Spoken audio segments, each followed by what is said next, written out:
Assalamualaikum warahmatullahi wabarakatuh. Perkenalkan, nama saya Tasya Belinda Putri dari kelas C1 pagi dengan NIM 2190302291.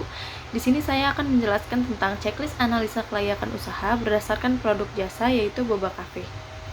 Di analisa ini mempunyai 3 kategori nilai, yaitu potensi rendah dengan nilai -1, potensi sedang dengan nilai 0, potensi tinggi dengan nilai 1.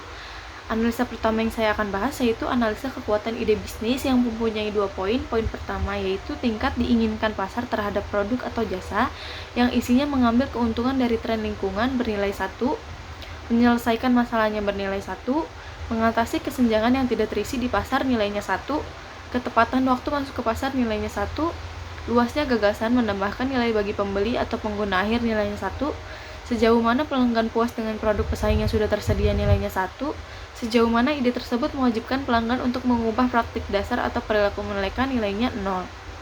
Di poin ini saya mendapatkan nilai total yaitu 6. Lanjut poin yang kedua yaitu poin permintaan produk atau jasa di survei langsung atau online, yang isinya seberapa besar kemungkinan pasar akan membeli produk atau layanan yang ditawarkan nilainya 1, bagaimana mereka bersedia membayar untuk produk atau layanan nilainya 1, di mana mereka dapat menemukan produk atau layanan ini untuk dijual nilainya 0. Di analisa yang pertama, saya mendapatkan nilai total yaitu 8 dan akan saya bagi 2 dan nilai akhirnya yaitu 4.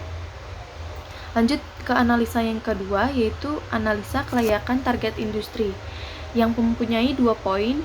Poin pertama itu daya tarik industri yang isinya jumlah kompetitor nilainya banyak atau -1. Yang kedua, tahap siklus industri yang nilainya fase bertumbuh cepat nilainya 1, tingkat pertumbuhan industri di bidang ini pertumbuhan tinggi nilainya 1, lalu pentingnya produk dan atau layanan industri kepada pelanggan nilainya harus memiliki yaitu 1, margin operasi industri nilainya sedang yaitu 0. Yang poin kedua itu 2.2 daya tarik target pasar dan konsumen yang isinya identifikasi target pasar untuk usaha baru yang diusulkan nilainya teridentifikasi atau 1, kemampuan untuk menciptakan penghalang untuk masuk bagi pesaing potensialnya nilainya mungkin atau mungkin tidak bisa menciptakan nilainya 0, daya beli pelanggan nilainya tinggi atau 1, kemudahan membuat pelanggan sadar akan produk atau layanan baru nilainya tinggi atau 1, potensi pertumbuhan target pasar nilainya tinggi atau 1. Analisa selanjutnya yaitu analisa kelayakan organisasi yang mempunyai 2 poin. Poin yang pertama, kecakapan prowess manajemen yang isinya pendiri atau pengalaman pendiri dalam industri yang nilainya pengalaman sedang atau 0, pendiri atau keterampilan pendiri berkaitan dengan produk atau jasa yang baru diusulkan nilainya terampil atau 1, sejauh mana jaringan profesional dan sosial pendiri atau pendirinya di industri yang relevan nilainya luas atau 1, sejauh mana usaha baru yang diusulkan tersebut memenuhi tujuan dan aspirasi pribadi pendiri atau pendiri, nilainya kuat atau 1. Kemungkinan tim bisa disatukan untuk memulai dan menumbuhkan usaha baru nilainya sangat mungkin atau 1. Di poin ini saya mendapatkan nilai 4. Lalu poin selanjutnya, kecukupan sumber daya. Yang pertama, karyawan dengan kompetensi spesifik, nilainya potensi tinggi atau 1. Yang kedua, perlindungan properti intelektual pada aspek kunci bisnis tidak berlaku pada saat pemula nilainya 0. Di poin ini, saya hanya mendapatkan nilai 1, yang jika dijumlahkan mendapatkan nilai 5 dan akan dibagi 2 yang nilai akhirnya adalah 2,5. Analisa selanjutnya yaitu analisa kelayakan finansial yang terdapat 3 poin. Poin pertama, total modal awal yang dibutuhkan yang isinya modal ekuitas atau equity capital yang bernilai 0, modal utang atau debt capital yang bernilai -1, modal khusus specialty capital yang bernilai 1. Di poin ini saya mendapatkan nilai 0.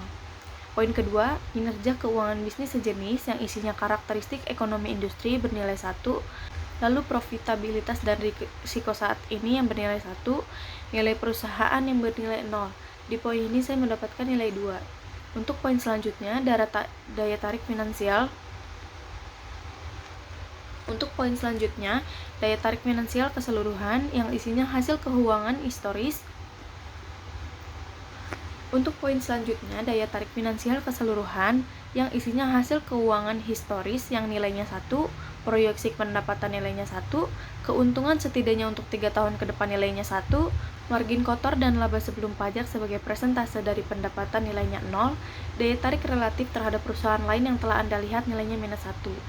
Dari ketiga poin ini, saya mendapatkan total 4 nilai. dan saya akan bagi 3 yang nilai akhirnya adalah 1,3. Selanjutnya yaitu potensi keseluruhan. Potensi keseluruhan dari bisnis berdasarkan setiap bagian mempunyai beberapa kategori nilai, yaitu minus 1 sampai 0 nilainya tidak layak, 0 sampai 2 itu layak, 2 dan seterusnya itu sangat layak. Untuk 4 analisa ini, bagian pertama kekuatan ide bisnis mempunyai nilai 4 atau potensi sangat layak. Sarannya untuk segera diwujudkan desain produknya. Bagian 2, isu terkait industri atau pasar, nilainya 3, potensi sangat layak. Sarannya untuk segera diwujudkan target pasar yang lebih luas. Bagian ketiga, kelayakan organisasi, nilainya 2,5, potensi sangat layak. Sarannya untuk segera diwujudkan desain organisasinya. Bagian 4, isu finansial, nilainya 1,3, potensi layak. Sarannya identifikasi kemungkinan desain pembiayaan yang lebih luas. Penilaian keseluruhan untuk analisa ini yaitu 2,7 dengan nilai potensi sangat layak. Sarannya untuk segera diwujudkan langkah pengembangan bisnisnya. Ringkasan untuk analisa ini yaitu ide bisnis ini berpotensi sangat layak untuk diwujudkan dan dikembangkan langkah-langkah pengembangan bisnisnya. Sekian yang saya dapat jelaskan tentang analisa kelayakan usaha ini. Kurang lebihnya mohon maaf. Terima kasih. Wassalamualaikum warahmatullahi wabarakatuh.